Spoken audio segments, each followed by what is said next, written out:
Welcome to Sacerdotus Hangouts, the broadcast that answers doubts about God, the Catholic Church, science, philosophy, and other worldly topics all around.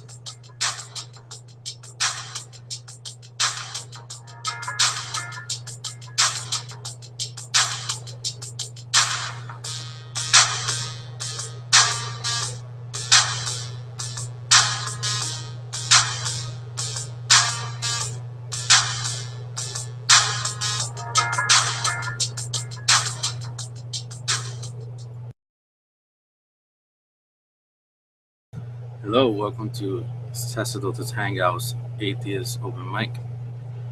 Unfortunately, I suspected, I guess the atheists are a bit apprehensive to join us on Atheist Open Mic. I tried to stress to them that this is not a debate, it should not be or turn into a Jerry Springer program where everybody's fighting and shouting at each other. It's just a discussion as opposed to using Twitter, Facebook, Google Plus, and whatnot to discuss or supposedly discuss. They can come on here and discuss in real time, in live time broadcast, either speaking or video if they wish to turn on their webcams, or using the chat feature, which I forgot to turn on, and I should do that right now. And just either ask questions, make comments, or ask for clarification on something I may have posted or something that somebody else may have said in the church or whatnot, or just anything that comes to the mind in regards to religion, faith, science, philosophy, which are the areas that I'm versed in. And then we can proceed from there. We can open a dialogue, discuss things and whatnot, and try to dissect whatever it is that's being brought up or discussed, and then we see what happens. And apparently they feel more comfortable, I guess, hiding behind these typing platforms, comment boards, and forums as such. And this is why for those of you who follow me on Google Plus, I always write that I am very skeptical of people that claim to be atheists and on the internet, because they seem to have a genuine interest on discussing certain things about the faith. But then when given the opportunity to do so in a free platform, public platform, neutral platform, they get scared. They make all kinds of excuses not to participate. And then immediately they want to grab your attention on these comment boards or Twitter mentions or whatnot, and bombard you with all kinds of comments and insults and whatnot, and they seem to just want to live there. And to me, that seems phony. I mean, that seems like they just want to use the internet just to troll. They just want to use the atheist label to become a new person, a different person, and that's something that's psychological. People use the internet many times for a cathartic outlet where they pretend to be somebody else, and it empowers them. And if any of you have seen the hit program on MTV called Catfish, we see some instances of that, not necessarily regarding atheism or religion, but this psychological phenomenon where people disassociate, their personality disassociates. They go online, they can be anonymous, or at least they think they're anonymous, and they upload somebody else's photograph, they pretend to be that person, or change the name of the person in the photograph, and starts chatting with other people, quote unquote, fall in love with them or make them fall in love with them. And then Some of them even call, exchange numbers, and call on the phone, but they don't want a webcam, or they don't want to meet. Or if they plan to meet, they start making up excuses, claiming they got in a car accident, or somebody in the family died and they're not able to meet. So then the other person on the other side is wondering, is this person for real? Is this person who they claim they are? And this MTV show exposes these frauds by revealing that they, in fact, most of the time are not the person in the photograph, but somebody else living a different life online, pretending to be somebody else. And they do this because of low self-esteem. Many of them are heavy-set, obese, and or they see themselves as ugly, unattractive. They feel that nobody will like them and whatnot, so they create this personality online where they are free from being judged because nobody can see how they really look. And they could deceive other people by using images of what they consider is attractive to others and deceive these people. So similarly with the atheists, I see a trend with that they go online, they create these cartoonish accounts with different images of a old lady with a mask, a wolf, or Darth Vader, a lion, or all kinds of crazy cartoonish things, and then give themselves all these little cute names, and then they pretend to be atheists. They claim they are atheists and whatnot. And when you get into a discussion with them, you realize that these people really do not have a clue of what atheism is. So some of them say that atheism is a lack of belief. Others say atheism is that you know for a fact there is no God, that God does not exist. So you see that confusion. And then others say, well, I don't know if there's a God. So that's the confusion, because that will be agnosticism, not atheism. Atheism will be the complete rejection, the complete denial of the existence of God. That's what atheism means, atheos, without God. You're rejecting God, you're rejecting the gods. They're not a reality to you, they're not real. And as far as lack of belief, that's not atheism, that's apisteuo, which is when somebody lacks belief in something.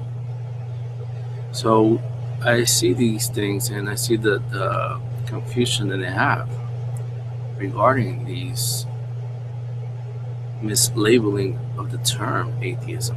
So then I start to get skeptical. I start to wonder, maybe these people are not atheists. They just probably teenagers, probably kids pretending to be atheists just to escape life, just to be somebody else, a different person.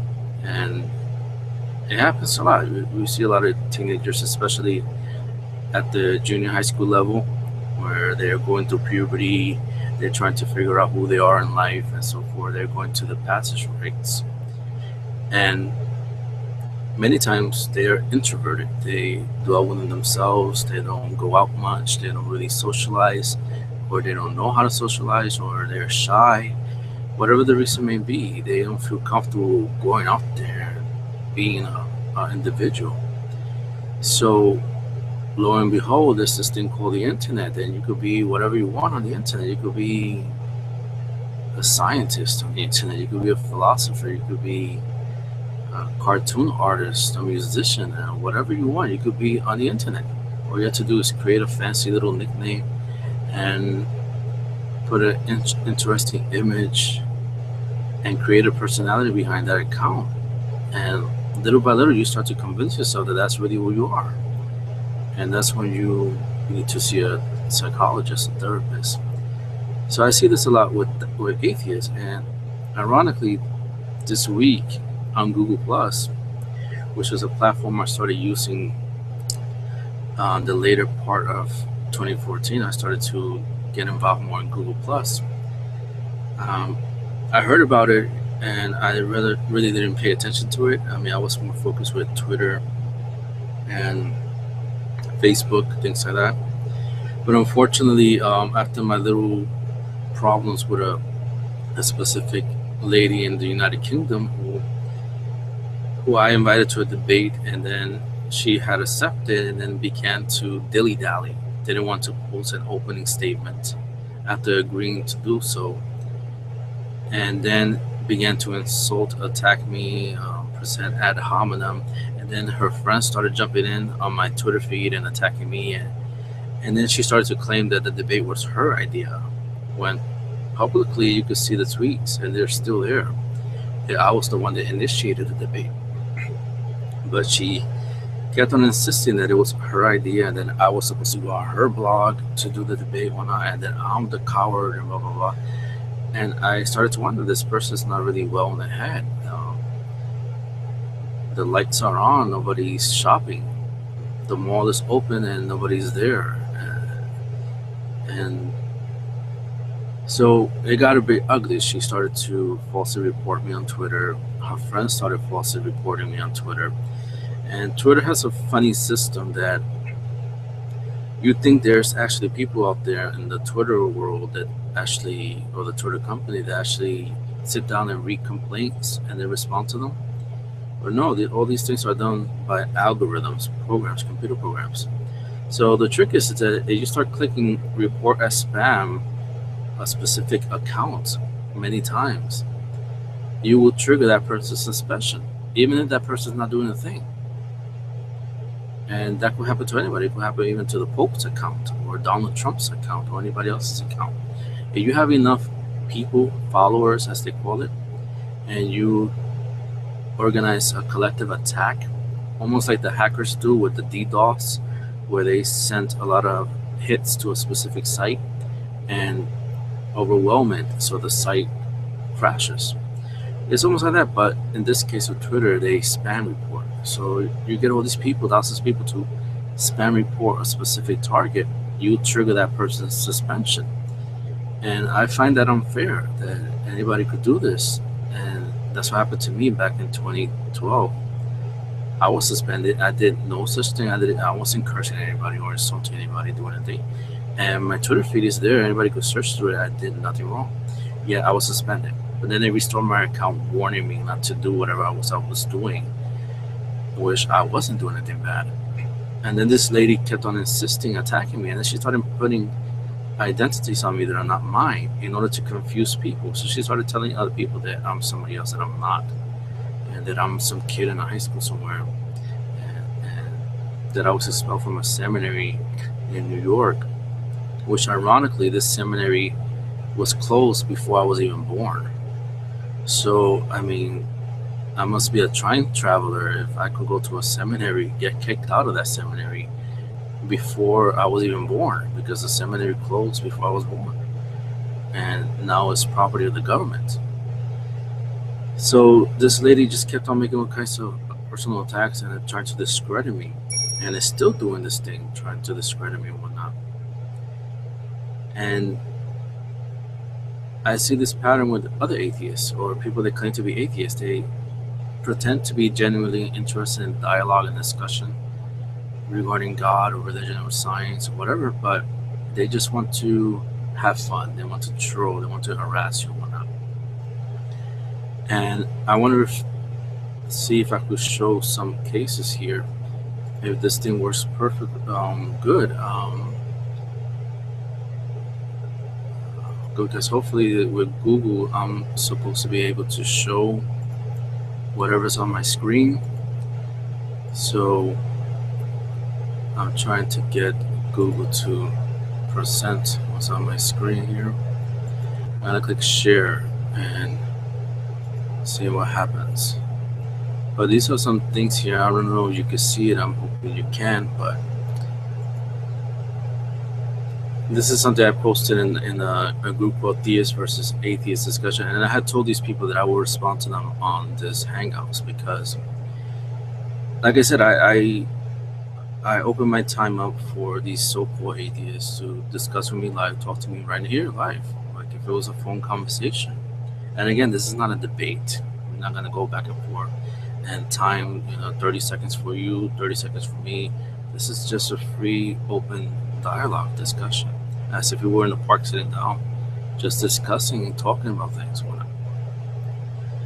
So they instead want to hide behind these comment boards, these whiteboards. So I have posted this on the 23rd of July regarding, it's a video of Bill Donahue, who's from the Catholic League, and the late Christopher Hitchens, who was a polemicist, a journalist, and whatnot.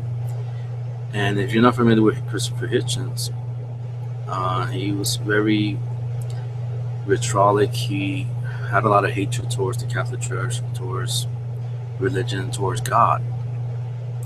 And ironically, he spoke so much about something that doesn't exist, which is, I find that funny. But anyhow, he specifically targeted Mother Teresa, or Blessed Mother Teresa. And he wrote a book called Missionary Position. And he tried to make that as a pun because in the secular sexual world, missionary position is like a sexual position. So he tried to make that conflation of a sexual position with Mother Teresa being a missionary of charity, which is the order that she founded. And he wrote this book, Missionary Position, and in this book he's making all kinds of claims and accusations against Mother Teresa.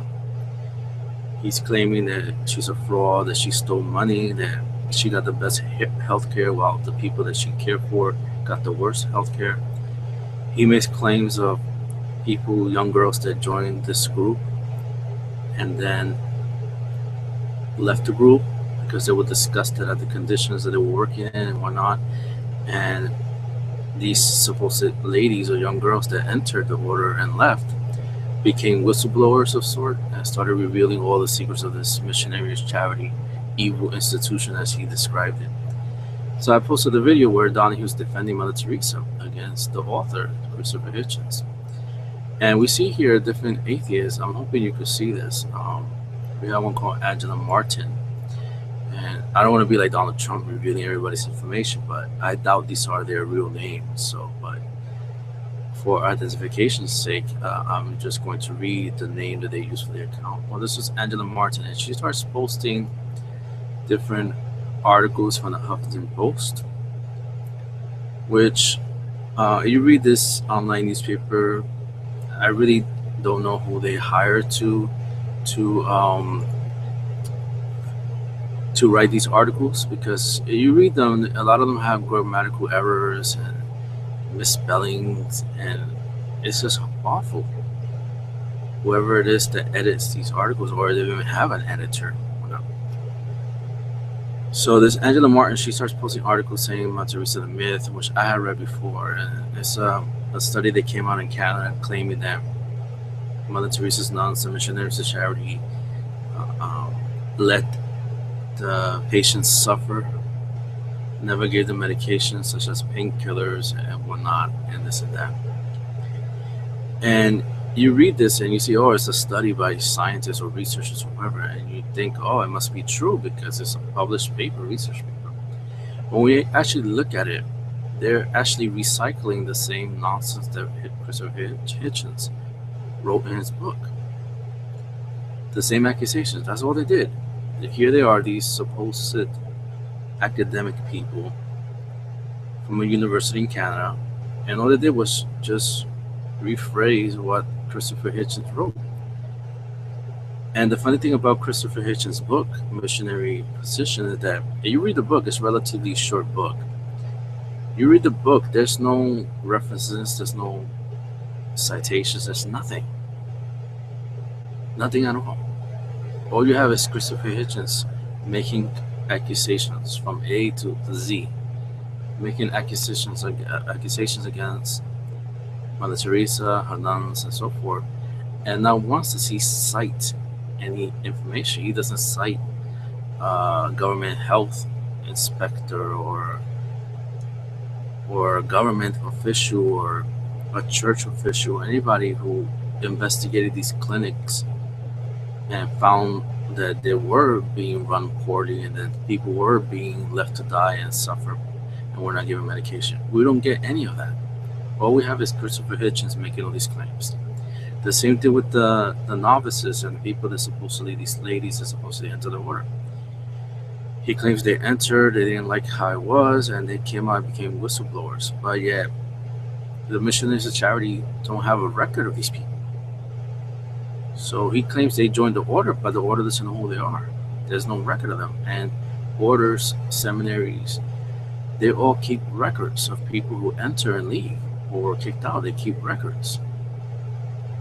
Just like any other institution keeps records of people that enter and leave a specific institution, whether it's the Board of Education or a hospital or whatever, they keep records. And those records serve to either give commendation or a warning to another order or seminary or a group in case this person tries to reapply somewhere else.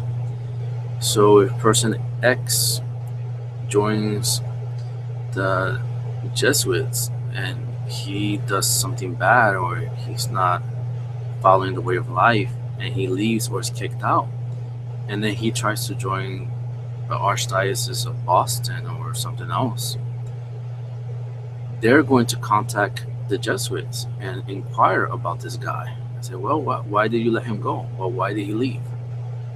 And they would tell them, well, this person was not well in the head, didn't want to participate in the way of life, or wasn't living the way of life, or just came here just to live for free. They will tell them all these things. So Christopher Hitchens mentions all these different women that supposedly joined the order, and yet the order doesn't know who they are. There's no record of them. So this alleged atheist Angela Martin is posting all these things and all that. She even posted a blog from Pathos from Daylight Atheism, which is a guy who I challenged to a debate too, and he ran away. He got scared, and what he did was he cursed at me and blocked me. But yeah, he's a big mouth, all big and bad on the internet, and I simply invited him to debate to challenge his ideas. And all he could do was just curse at me and block me. I mean, that's what they do. That's why I tend to not take them seriously.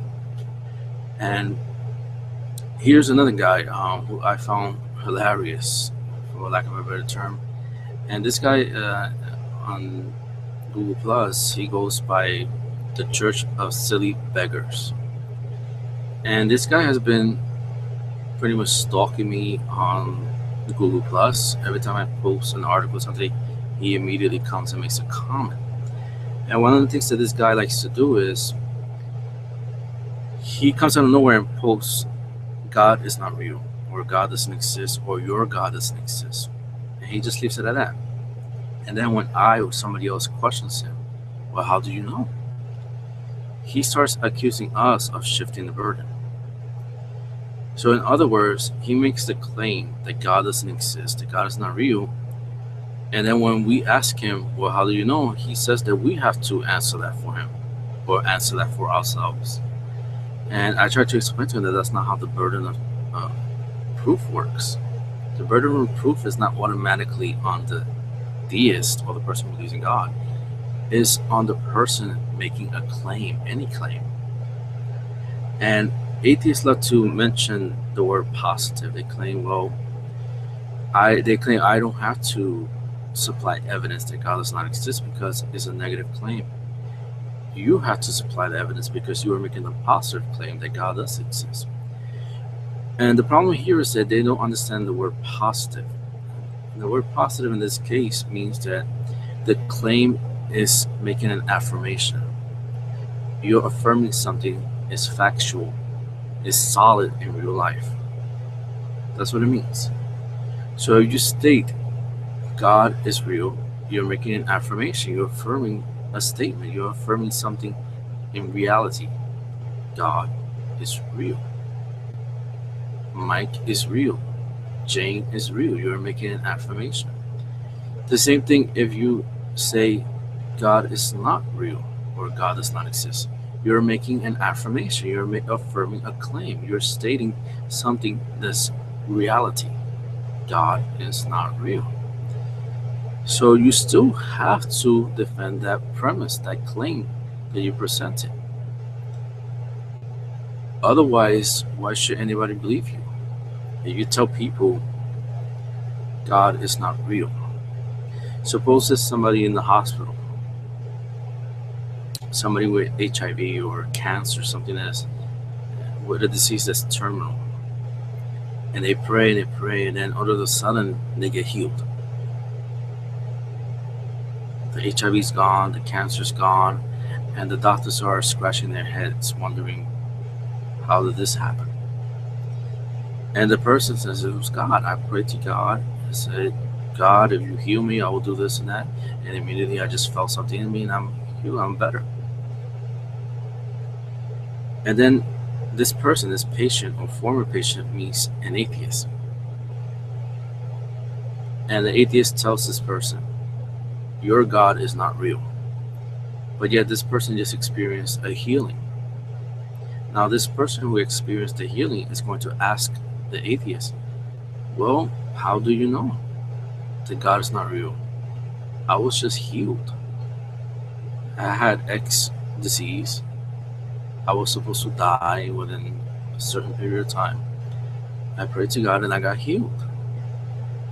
Doctors cannot explain it. Yet you're telling me that God is not real. How do you know that? Whereas I experienced something real, something that's measurable, a healing. Something that defies the laws of nature, a miracle. What is the atheist going to do? How is the atheist going to defend that claim that God is not real? You have to defend it. Otherwise, nobody will take you seriously. And the same thing applies with somebody who does believe in God, a theist, a Catholic, a Protestant, a Jew, a Muslim, whatever you may be, if you believe in God. If you believe in God and you are not part of a specific religion, you're probably an indifferent.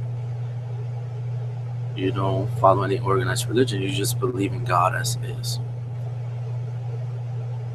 And you just tell people, God is real. I pray to God every day, God is real. Well, the person hearing you is going to ask you, well, how do you know that? You have to support the claim. Either way, whether you're saying that God is real or God is not real. Otherwise, nobody's going to take you seriously.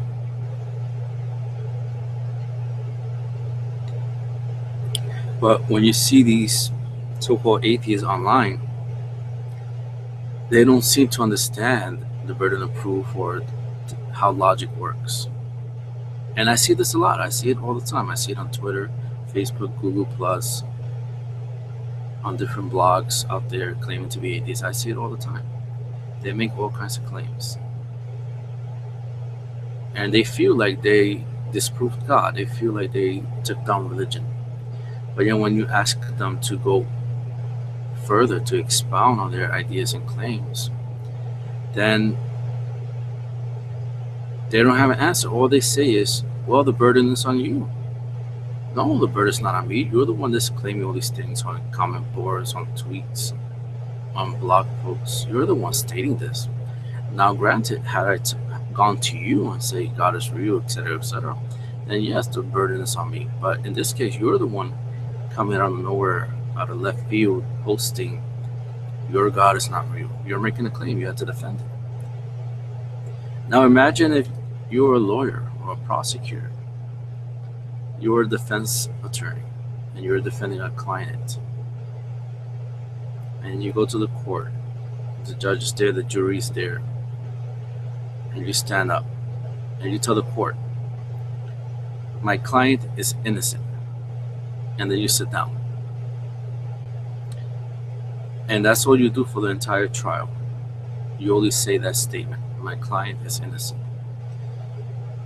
The judge, the jury will be wondering whether something's wrong with you, whether you're missing a brain or something, because that's not a defense. A defense lawyer cannot just stand up and say, my client is innocent, and expect that phrase to win the case. The defense attorney, the defense lawyer has to present the evidence, has to present the arguments in a way that convinces the judge and the jury that, yes, in fact, the client is innocent. And the same thing with the other side, with the prosecution. if they claim that the person is guilty. They cannot just stand up in front of the judge and the jury and say, well, X person is guilty. I made my case. It's your case to prove that he's not guilty or she's not guilty. That's not how it works. And this is why lawyers have to learn philosophy. They need to learn logic, because this is an important skill for a lawyer to have. How to use logic, how to find fallacies in the other party, how to prevent fallacies in your own arguments, how to defend your premises. So this guy, the Church of the City Beggars on Google Plus, is clearly trolling. He's either trolling or some kid pretending to be an atheist and really doesn't understand how logic and philosophy and things like that work. Because otherwise the statement doesn't make sense. Your God is not real. And prove it. How do you know God is not real?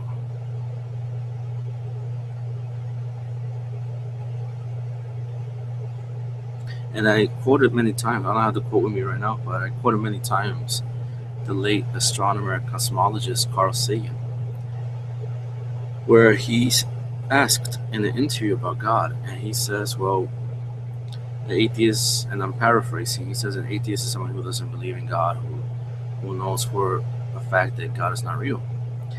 And then he goes on to say, well, I know no such evidence showing that God is not real. He goes on in detail saying, God could be relegated into many locations and places and times.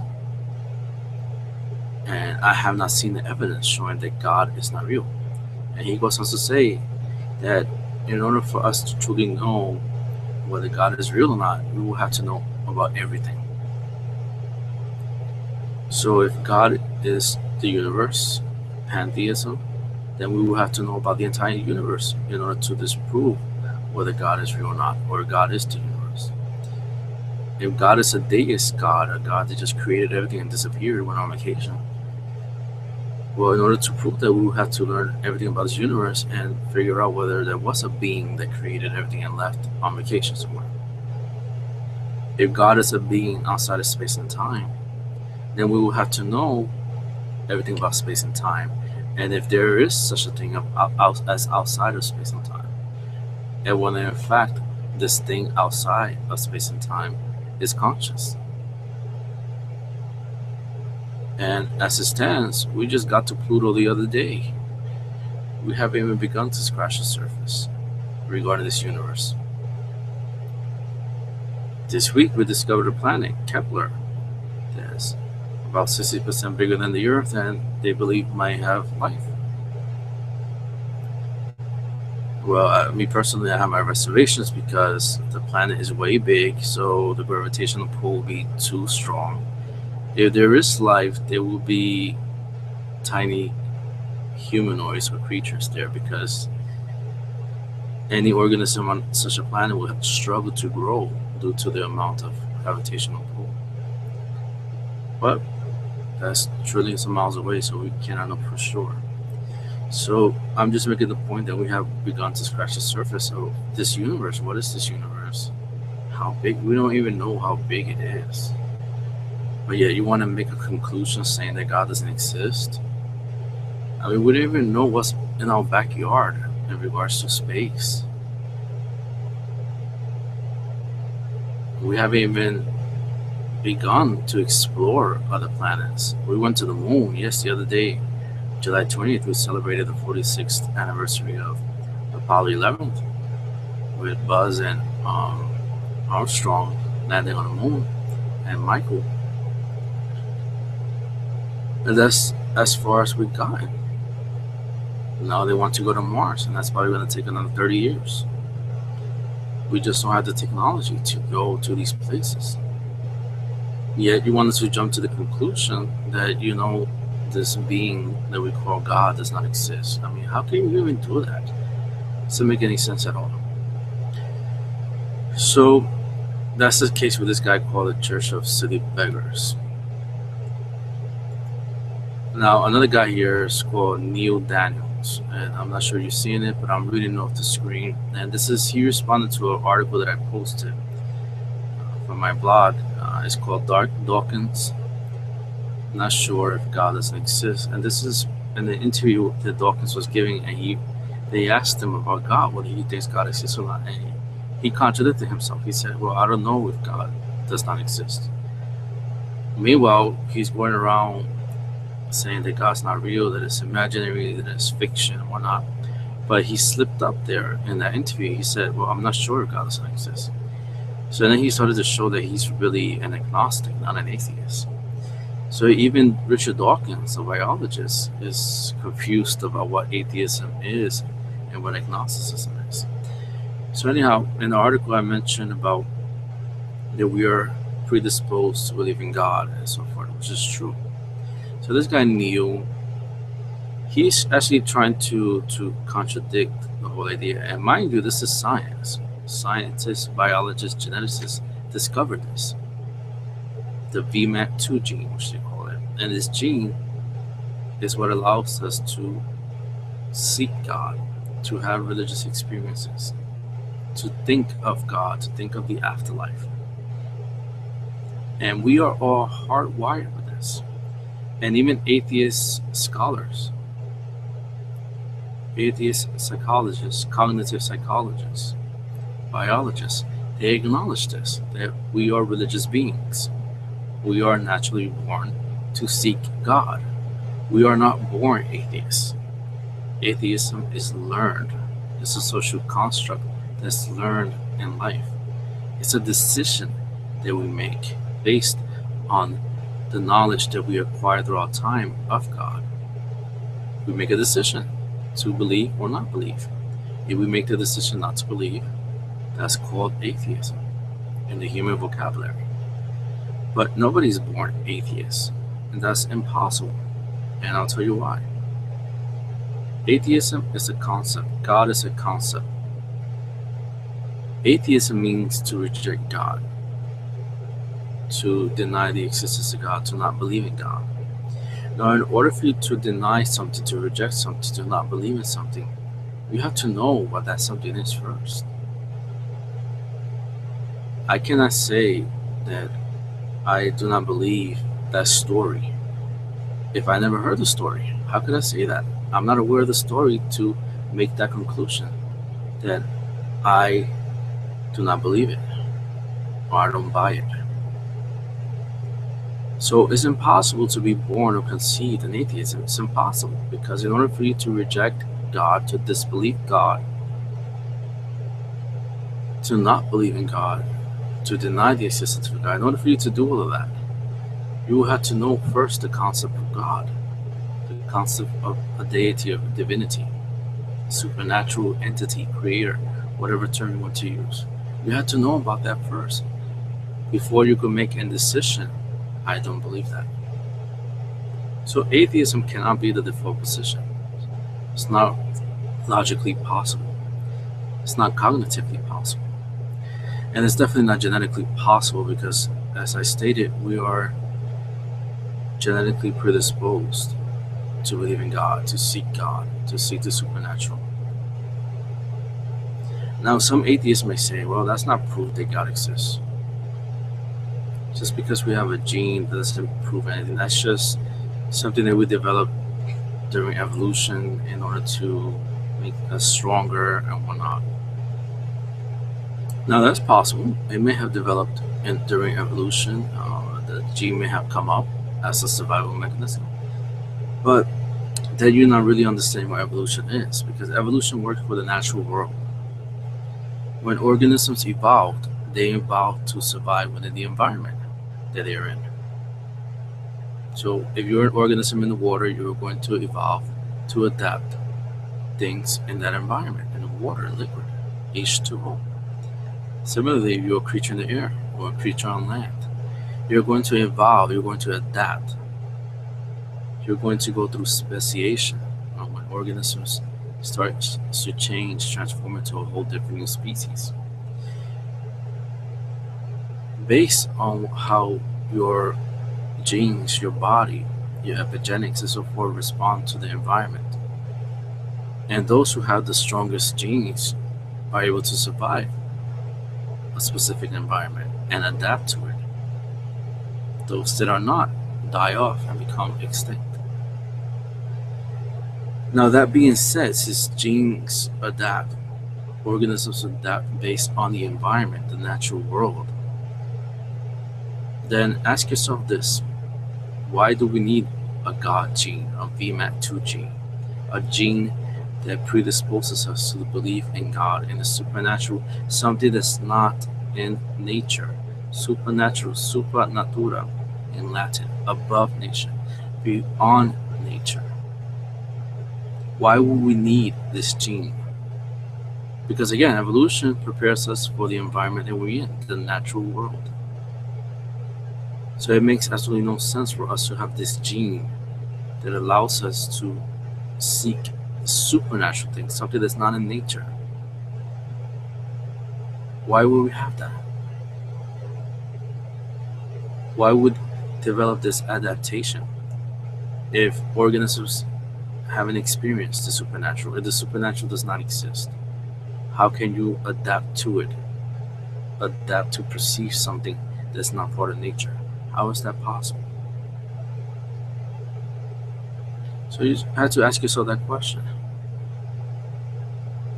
It makes sense that we will have a VMAT2 gene, a gene that allows us to seek on it and the supernatural and think about the supernatural, because we were destined for that. We were destined to seek the Creator because there is a Creator.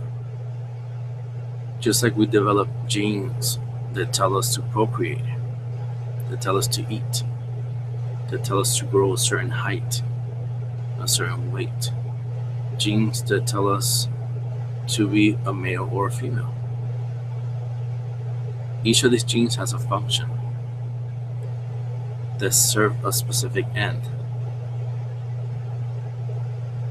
So Neo clearly doesn't understand what the VMAT2 gene is. And he's posting all kinds of articles from BeliefNet and from YouTube, which I have seen a million times. I mean, I used to be an atheist, so I know these arguments already. There's nothing new that you can throw at me that I haven't heard myself or used myself. I mean, it's like trying to tell the Pope about Thomas Aquinas. I mean, he studied that already. He knows about it already. Probably knows it better than you do. So in my case, I know atheism. I know the arguments for atheism and against atheism. I have used them myself. So there's nothing that these atheists or people who I believe pretend to be atheists can really use that I haven't used myself already. I'm already prepared for it. There's no big shock or revelation of something new that I haven't seen before. I already understand that the arguments that's presented. Now, there's other messages here. I'm trying to look for them. This is another one that I posted. I posted a meme of Christopher Hitchens and Mother Teresa. And what I did was that I used the word humanist because the background of this meme is that on Twitter back in 2013, some atheists were messaging me saying that Mother Teresa didn't care for people or not, that Hitchens was the true humanist or the true person focused on humanity. So I made this meme to make them think about it. And the meme says, Mother Teresa, she died in 1997. She took care of the poor and the sick, raised funds for the poor, loved everyone, promoted peace, won Nobel Peace Prize 1979, used prize money for the poor, tolerant of all, promoted health and virtues, died in peace with friends. Then on the other side put Christopher Hitchens. He died in 2011. Spoke about helping, never did. Made money for himself. Was a polemicist inciting religious bigotry. Promoted anti-theism and hostility. Never won the Nobel Peace Prize. No record of donations to the poor or sick. Tolerated only those who thought like him. Smoked and drank himself to death. and died alone, sick, miserable due to his vices. And then I put at the bottom, one of these was the true humanist, the other was a charlatan. So I'm pretty much making a comparison between Christopher Hitchens and Mother Teresa. And like I stated before in the beginning, Christopher Hitchens had something against Mother Teresa. He just hated the woman, even though later on he apologized for the things that he said about her. But he hated the woman. And many people don't know this, but the Vatican actually hired him to be the devil's advocate. And the devil's advocate is a position in the church when somebody's going through the process of beatification or canonization. And this person's job is to find flaws, to find reasons why this person should not be beatified or canonized. So they hired Christopher Hitchens. And of course, he told them the same nonsense. But he didn't support it, so the Vatican didn't buy into it. And one of the funny things that I get a kick out of is that he cited some letters that came out that Mother Teresa wrote, where she claims that she doubted God and that she felt abandoned and whatnot, and that she did not believe in God, almost like if she became an atheist. And Christopher Hitchens comes along, he says, Mother Teresa was an atheist too.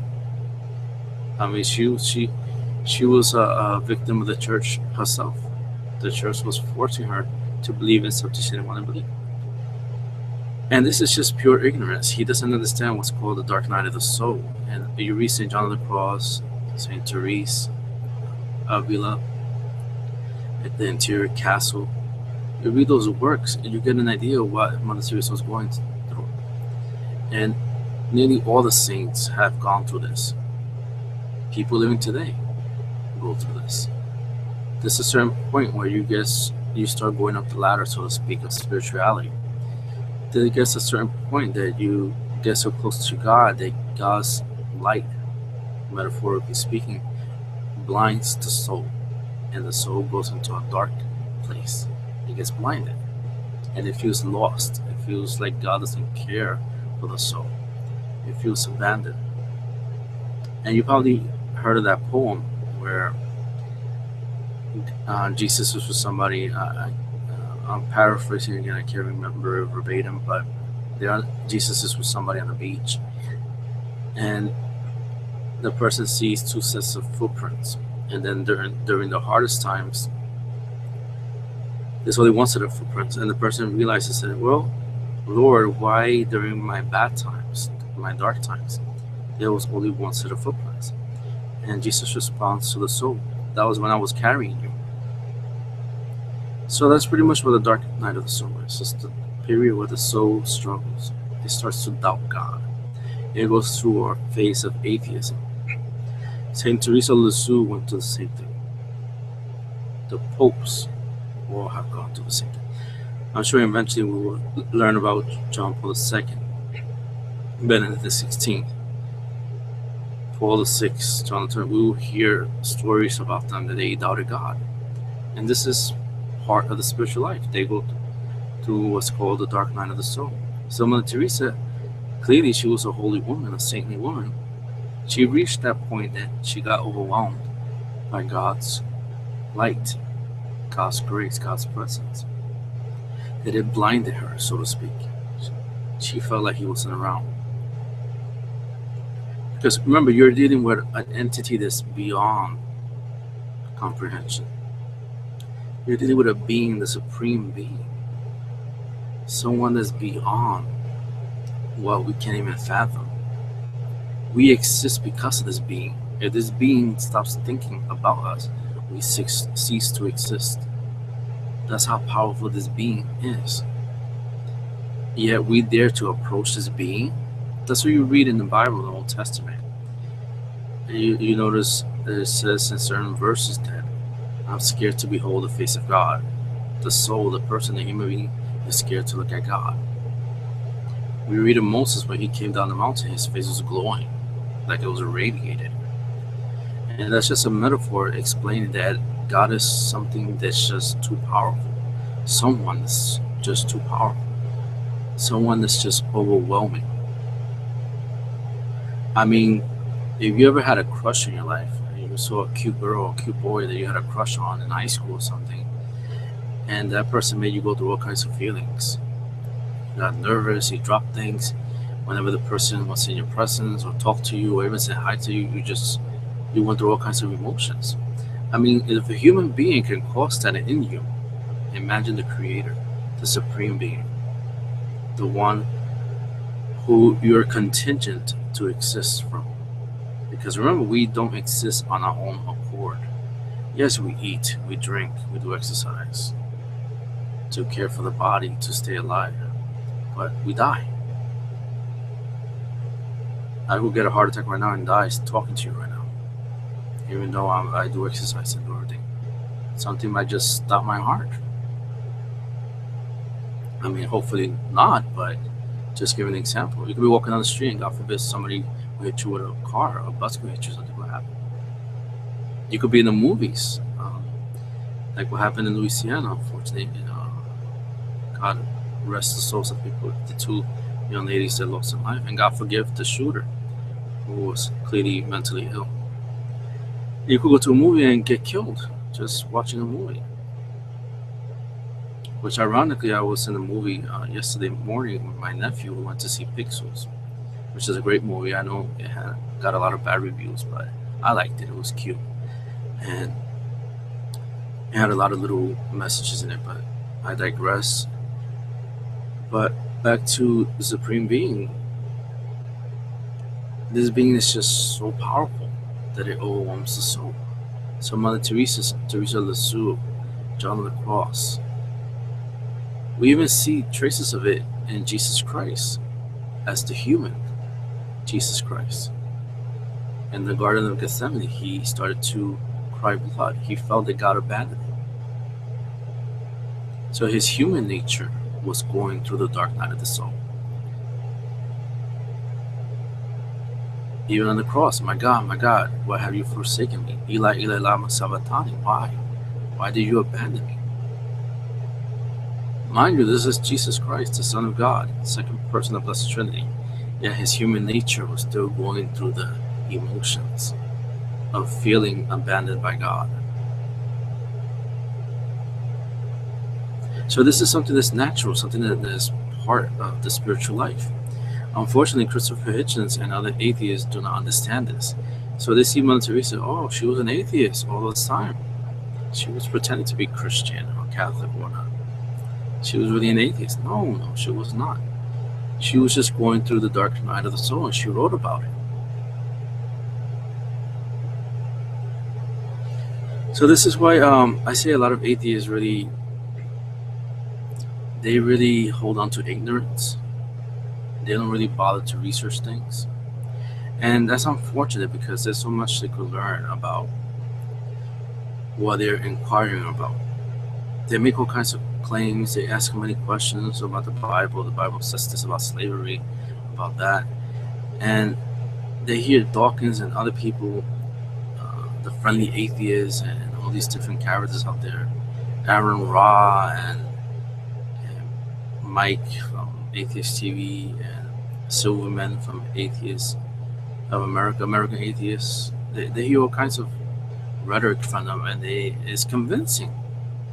I mean, even Hitler's speeches were convincing if you have a gullible mind.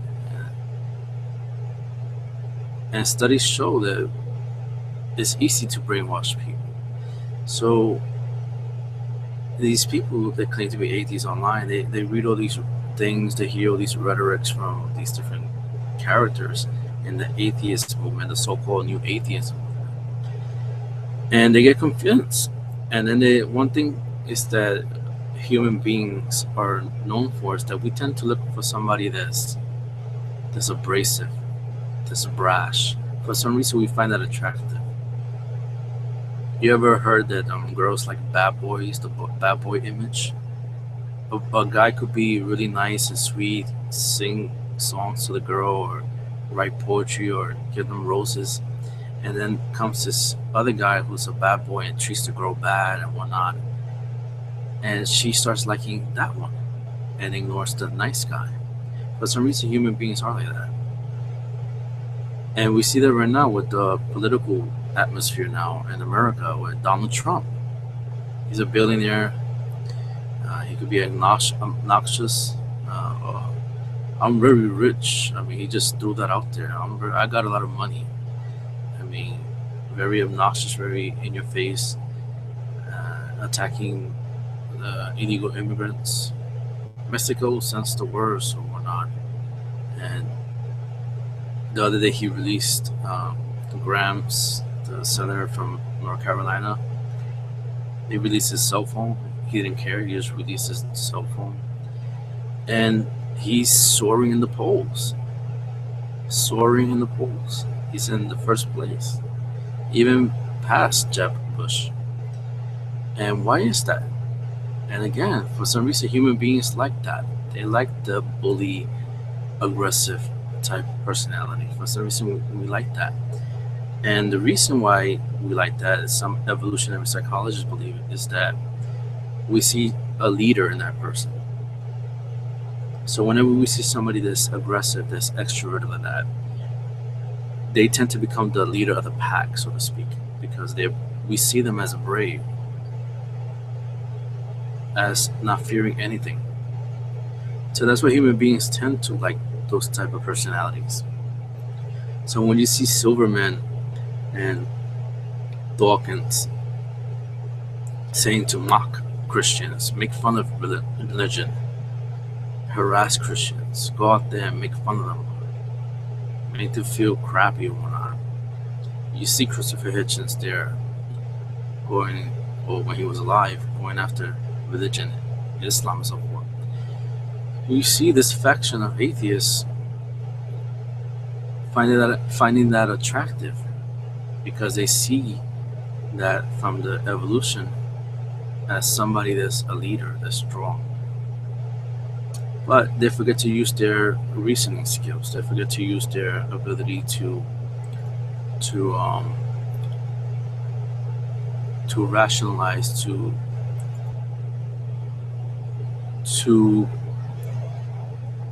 dissect their rhetoric. That's the problem. So they may find Dawkins and all these atheists as attractive in regards to the way they present atheism, but they don't bother to question them, to ask, to verify these things. So when Dawkins says religion is child abuse, they quickly adopt it. They don't question why. What is your proof? What is your evidence?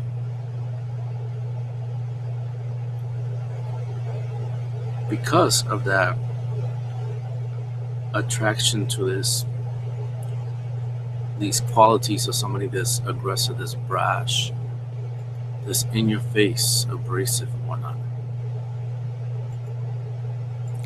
And unfortunately, in the atheist world online, a lot of them get caught up in that fanaticism, and which is ironic because they accuse Christians of that, but yet you see that in atheists as well. A lot of atheists are fanatics. In a way, they treat atheism as if it was a religion. And that's just, I find it funny, and it's also sad because, genuinely speaking, honestly, coming from an atheist background, atheism is not supposed to be that. Atheism is not supposed to be a movement with these certain leaders, Dawkins, Krauss, Hitchens, Daniel Dennett, Sam Harris, the Friendly Atheists, Aaron Ra, and all these people as leaders or bishops, so to speak, to make the comparison. It's not supposed to be like that. Atheism's, by definition, from the Age of Enlightenment, from the 17th century, if we were to stick to that definition or concept of atheism, it's supposed to be about free thinking, about questioning everything, not following these group of so-called leader atheists or head atheists and do whatever they tell us. So if they tell us to harass Christians, then we go out there and start making fun of Christians. If they tell us to draw the Prophet Muhammad, then we go out there and draw the Prophet Muhammad just to bother Muslims. That's not what atheism is. That's what a cult is. So that's the trend that atheism is going now, the so-called new atheism. It's pretty much turning into a cult, and a very profitable cult. I mean, you go to Dawkins' page, he charges up to $250 just for speaking, just to go to see him speak. $250. To hear a guy talk for an hour saying that God does not exist, but never shows how he got to that conclusion. $250 people pay, and a lot of people show up to these things. The same thing with the American Atheist Convention. People pay top dollar, $100, $200, $300, $500 to go to these conventions, to hear people who don't even have college degrees speak as if they're professionals, as if they're academics or philosophers or scientists. And they make a lot of money off of this. Even on Twitter, there's a guy there who goes by Gamma Atheist. He started a Hangouts for Atheists where he talks. And this guy invited me to one of those Hangouts. He said if I wanted to go participate to have that little debate. I said, sure. And then he didn't want me on it. So he invites me and then he doesn't want me on it. I guess he figured I was going to embarrass him on his own show. Well, this guy, he's a young guy. He's in his 20s. He's able to work. And he was asking for donations for himself. And he was blunt about it. I was looking through his tweets, and I even posted them on my blog. He's asking for money to take care of his daughters, to get a new computer, to travel to this atheist convention. I mean, seriously? And people actually donate money for that. And then they attack me or they question me why I ask for help. And I'll tell you right now why I ask for help. It's because I need to pay for the domain name, Sacerdotus.com. That's not free. I mean, unfortunately, I was not aware that these domain names actually increase in value. When I started my blog, it was just sacerdotus.blogspot.com.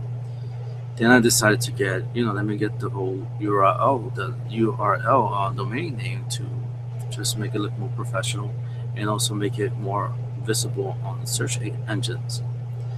So I just paid $10 for the name, sacerdotus.com, at the time, which was 2011, I think, 2012. Just $10. Then a year passed and they took it away from me because I forgot to renew it. Then when I tried to renew it, they were charging me hundreds of dollars for the same name that I just paid $10 for a year ago. And I asked them why, and they said, well, the name became popular because so many people started visiting my blog. I guess the name sacerdotus.com, it became premium or whatever they call it. And the price just skyrocketed. So eventually I got enough donations to get it back, which is why I still have it right now. Now the domain name is going to expire again, I believe in December or January, around there. So I have to again renew it, otherwise I'll lose it. So that's one of the reasons why I ask for help out there, because I do this for free. I mean, I'm educating Christians, Catholics. I get a lot of emails. I mean, you guys don't see it because obviously I can't post emails all over the place. I respond unless the person gives me permission, but I get a lot of emails and people thanking me. Catholics, Protestants, Baptists, you name it, Muslims. They message me, they say, thank you, I love your blog. Atheists came to me and they presented this question to me. I didn't know how to answer it. And all of a sudden I found your blog and you answered it. And then I went to them and I told them that, and I shut them down. I stopped them. And I get emails from Catholics. One of my friends online, Susan, she constantly, she was always getting into debates with atheists online on Twitter, and she tried her best to engage them even though they were being disrespectful. And then she discovered, when she got to know me and she discovered my blog posts and so forth, and she realized, wait, he wrote stuff about what these atheists were arguing with me about, and she used it against them and shut them down. Because again, like I said, and not to blow up my ego, because this is not about me. And that's the reason why I used the pseudonym Sacerdotus, because Sacerdotus was a minor office back in the day of what they call a minor priest, or what in today's term would be an acolyte, minor orders. And this person just did minor things, served at mass, and was like behind the scenes, a sacristan or something. It was just somebody who was out there. So I decided to adopt that name, that pseudonym, that pen name, whatever you want to call it, to show that I don't want it to be about me, the person behind Sacerdotus. It's not about me. I don't want to become a celebrity, this Catholic apologist. No, I don't want to be like that. I don't want the attention to me. If you want to give the attention, give it to the name over there, but not to me. So that's one of the reasons why I use that to on the Twitter accounts everywhere I go. I used that word, that name, Sacerdotus. And again, since I come from the background of atheism, I know the arguments already. I already know them. There's nothing new an atheist can tell me that I haven't heard already. I could sit down and talk with physicist Lawrence Krauss. He could give me all kinds of arguments using physics, why God is not possible. And I would just nod my head and smile because I heard them already, I know them already, I used them already. And then I'll shoot back at him why they don't work, why they're not logical, why they're not science. Because science is supposed to study the natural world, not the supernatural world. So if you're a physicist and you're claiming that you have evidence to show that God doesn't exist, and I question your credentials as a scientist. Because what you're presenting as evidence against God is really your sophism, it's really your inference, is your opinion on the science. It's not the actual science. Because science is not going to state that. On the contrary, and that's what happened with me. When I'm studying physics and science, mainly quantum physics and all that. I was in college. I joined different groups, different clubs, which you're supposed to because that goes on your record. And that helps you out when you want to go to get another degree or a job or something else. They see that, oh, this kid, is active, sociable and whatnot, and likes to work and study and whatnot. So it helps you out. So I joined all these different groups, associations, humanists, atheists, whatnot. And I even went to the Christian ones a couple of times back in the day, mainly Protestant stuff. And, I would hear the stuff from them. I would have my own atheist ideas. We would get into discussions and, mock religion, mock Christianity, Sky Daddy this and Sky Wizard that, all kinds of cute little things that we used to call God and whatnot. Then when I started studying physics, quantum physics, I started learning about different particles, quarks, bosons, mesons, gluons, etc., etc. Started learning about all these different things, how they work, how they organize, how they make up what we call reality. I started to wonder, this looks like it was made. This does not look like a randomness. Because this particle has a specific function. It has a specific charge. And that charge does not change. And this one, the same thing. And this one, this one. And they all work together. Different charges. Different particles. Some of them even appear and disappear. They disappear in one location and then appear in a different location. Then they disappear from that location and appear in another location. Where the heck did they go? If the universe is the only thing there is, there's nothing beyond the universe. Everything's just material. Then where did those particles go? How can you phase into nothing and then come back into something? So all that started running in my head. I started to see seriously how the atom works. I learned it in high school and junior high school, of course, and elementary school. But we got taught the basics, of course. We got taught physics, science at that level. But in college it's different. You actually go into the nitty-gritty of the stuff. And you start going more into depth of regarding these particles and these things. So I started to learn about that. I said, wait, there's no way this could happen by chance. There's no way at all. It's impossible. I mean, the math doesn't even add up to it. No pun intended. It doesn't work. The math doesn't work. So all of these things get to mind. I started to open my mind about God and religion and so forth. And it will make sense for an entity to exist outside of space and time. It started to make perfect sense to me. It wasn't out of the question. And I will bring this up into the clubs, the atheist clubs and humanist, secularist clubs, and I'll bring that up. And they will try to excuse and say, oh, no. But then I will say, well, look at this. I mean, doesn't it look like it's intentional? You really think about it, there was nothing, and then all of a sudden everything exploded. And everything exploded in such a way to allow for something. And as everything exploded into existence, the Big Bang, cosmic inflation, it expanded at the right speed to allow for everything to form. Because if the universe expanded too quickly, if it started to stretch out too quickly, expand too quickly, then that wouldn't have given time for hydrogen molecule atoms and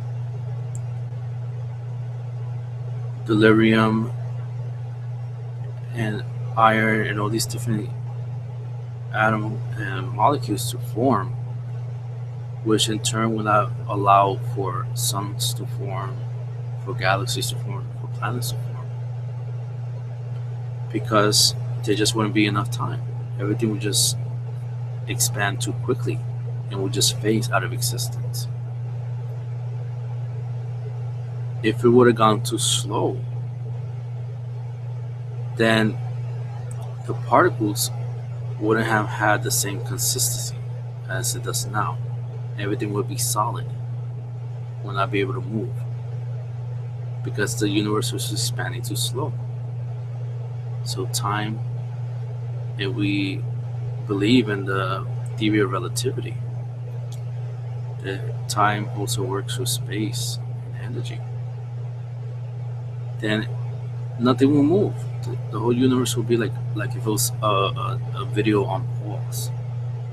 Nothing will grow, nothing will move, life will not begin. The universe will just be this thing there, slowly expanding, and nothing will happen. Then eventually, since it's taking too long, the energy will run out, and then it will just collapse again, and then start the whole process again. And if it starts expanding again in the same speed, then it wouldn't work again. So we wouldn't be here. But the universe began, it expanded at the right speed. And that speed is estimated at about 14, 15 quintillionth of a second. That's what the physicists estimate the expansion of the universe. If it was more than that or less than that, matter would not be stable. It will fall apart. It's like if you're cooking something and you're making something that's viscous, something that's creamy, and you have to put the ingredients, a certain amount of ingredients, and you have to stir it a certain amount of times at a certain amount of heat for the liquid to get into that consistency. If you put too much heat, or you put too much of a certain ingredient, or you stir too quickly or too slowly, the liquid might become too solid, or it might stay liquid, or it might just get burned. The universe, in a sense, it was like that. When it began in the Big Bang and started to expand, all the ingredients started to come together. And ironically, when reading the book of Genesis, what was the first thing God says? Let there be light. And you know what was the first thing in the universe when the Big Bang happened? photons, light. That was the first thing that was created when the Big Bang happened. Photons, light. And the book of Genesis says, let there be light. And that is exactly what we found happened in the Big Bang, at the Big Bang. About 8 seconds, 12 seconds into the Big Bang, photons appear. Light. Let there be light. The very first thing, photons. And again, I could stay here hours talking about this stuff. It's just, I find it fascinating how science has always been something that's awesome. I love it. It's one of my passions. And you just read the stuff, and then you hear atheists say, well, science killed God. No, it did not kill God. I mean, the more you learn about this stuff and you dwell into it, you start to see, wait a minute, this God stuff is not too bad. I mean, it starts to, the pieces start coming together when you start to look at it. So back to the universe, all this stuff is expanding at the right amount of speed to allow for the particles to form. And then the more we learned about this stuff, we started to realize that the particles started to form in a certain pattern. Atoms, the hydrogen atoms, the beryllium atoms, and so forth. They started forming from sets of 2 and then 4, and then 6, and then 12. This is actually a mathematical pattern in the way the universe started to expand, the way the particles started to come together. There's actually a mathematical pattern.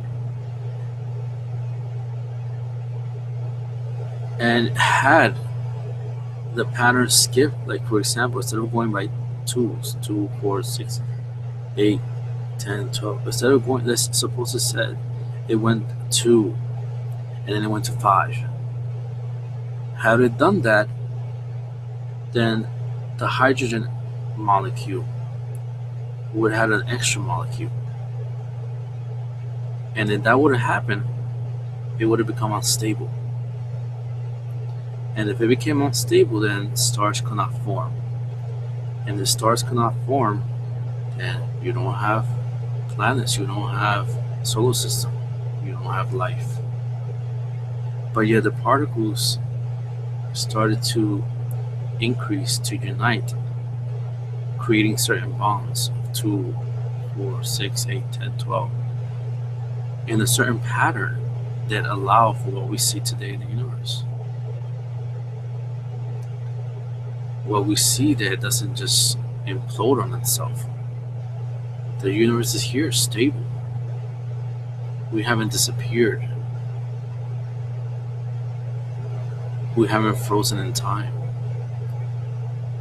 So you start to see all this stuff, and you know, as an atheist, I started to see all this stuff, learn all this stuff, and then I said, wait a minute, the God stuff, the God hypothesis is not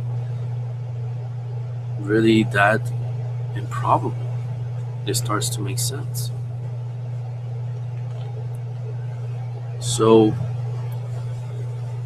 I find it funny when atheists claim that science kills God or that science destroyed God. It hasn't. It hasn't. Because you start to see the mathematical pattern in the universe. And mathematics is a language that expresses quantification in human language. And it needs intelligence. Mathematics only comes about through logic and intelligence. Yet we see that this universe is mathematical. There's a certain math to it. That's why we could apply math to it. That's why calculus works to describe things in the universe, because it's mathematical. And since mathematical is something that only originates in the intelligence, then it's only rational to think, to believe that it comes from a mind, a logos. And the Greeks were right. A logos, the mind, an intelligent mind. Even though they did not have access to colliders and things like that we have today. The philosophers, just by thinking about it, they got it right. That there has to be a logos, a mind, that created the universe and maintains the universe. We happen to call that God. Now, I mentioned before that I went to see the movie Pixels. The movie, I don't want to spoil it for anybody, but basically, we sent something to space and with video games, like a time capsule, and this alien civilization found it, and they interpreted it as a threat of war. So what they did was that this alien civilization, which is light form based, it's based from light, according to the movie. But what they do is they actually take those video games, Donkey Kong, Pac-Man, all that, and they convert it into a solidified form of light, into pixels. So the games literally become life, alive.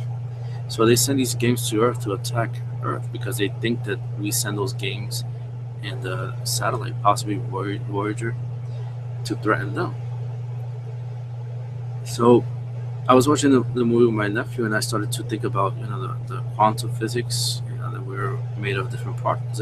In a sense, we are made of pixels. In a sense, but we call them atoms and molecules and quarks and mesons and so forth. And recently, there's talk that from physicists that the universe might be a program. There's actually theories out there, and we're working on getting even more. So far, there's mathematical evidence, but we're trying to get more evidence. And when I say we, I mean the physics community is trying to get more evidence. That from what it looks like, it seems that this universe is a computer program. We're actually in some kind of simulation, a video game. And this is talked about a lot in philosophy, especially philosophy of science. And watching the movie, I started to think about that again. And I wrote 2 blog posts on it about the universe possibly being a program. And if we do discover that the universe is a computer program, then guess what? That means there's a creator, there's a programmer. Because computer programs do not create themselves. If our universe is software out there, somebody's computer, if we are somebody's version of The Sims, then that means that we have a creator. There's a programmer out there, a cosmic programmer that created what we call the universe, but in reality it's a hologram, it's a simulator, a simulation. So that's something I will talk about in the future. I'll get more to depth with that, regarding the whole idea, the theory that the universe may be a simulation. And again, if we prove that, then atheism is dead.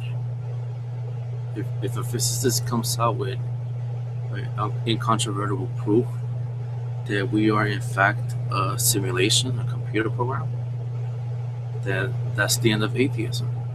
Because there's no way you could say that we don't have a creator, because if the universe is a program, then obviously there's a programmer. So I think that's enough for now. I think I spoke a lot. I usually want this to be a half hour, but I tend to talk a lot. But like I said, I love science, philosophy, all these things, and I could be for days talking about this stuff. It's just, I find it fascinating. Unfortunately, young people today they just want to pay attention to Nicki Minaj and Taylor Swift and all that nonsense. And older people want to be paying attention to Obama and what politician said this and what politician, and if Hillary Clinton deleted mails, and they don't pay attention to this good stuff, this science stuff, this philosophy stuff, and religion stuff. It's just wonderful. It just gets the mind going, and it's just, I find it awesome. I wish more people pay attention to it, and instead of